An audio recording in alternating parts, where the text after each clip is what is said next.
La participation à l'événement, à la 4e édition de Dream in Saclay est extrêmement importante pour plusieurs raisons.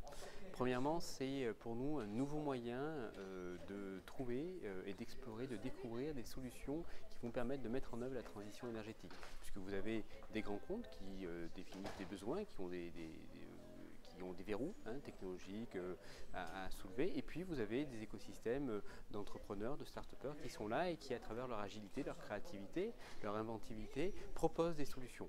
Alors nous, on croit beaucoup en ces solutions, puisqu'en fait, aujourd'hui, on est dans une situation où la transition énergétique, elle doit aller plus vite, elle doit accélérer. Donc on explore, on met un petit peu nos œufs dans différents paniers. Donc on a des politiques publiques qui sont traditionnelles, les crédits d'impôt, le soutien à la fiscalité, la réglementation, le soutien aux projets. Et puis on a toute cette sphère de l'open innovation qui est en fait une nouvelle sphère de créativité et qui est un moyen d'aller encore plus vite pour réussir la transition énergétique. Ce qui est assez intéressant, ce qui m'a vraiment marqué dans les 11 projets qu'on a soulevés, la première, c'est que les idées qui étaient proposées par les grands groupes sont des idées très concrètes, très opérationnelles. Ça, c'est un premier point. Et d'ailleurs, certaines idées auraient pu être proposées par l'ADEME à travers les différents verrous que l'on constate au quotidien lorsqu'on accompagne la transition énergétique.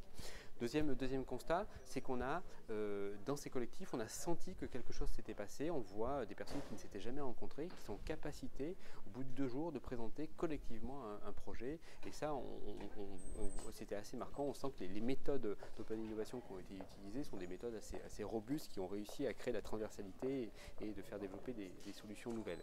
Le troisième point qui est assez marquant, c'est qu'on voit très vite que l'ensemble des acteurs ont une visée marché très concrète. Donc très vite, les personnes arrivent sur une preuve de concept et ensuite vont le tester, vont l'expérimenter et visent tout de suite un marché avec souvent une vocation internationale. Et ça, c'est plutôt une force, puisqu'en fait, la transition énergétique doit être un mouvement mondial, donc on doit avoir des entrepreneurs qui se positionnent sur les marchés au niveau mondial et qui sont capables de dire, bah tiens, la situation au niveau mondial sur l'accès à l'énergie, la mobilité autonome, etc., c'est ça, et les produits et les services que je développe doivent s'adapter à cette situation mondiale. Et ça, c'était les 3 choses qui m'ont vraiment marqué pendant ce jury.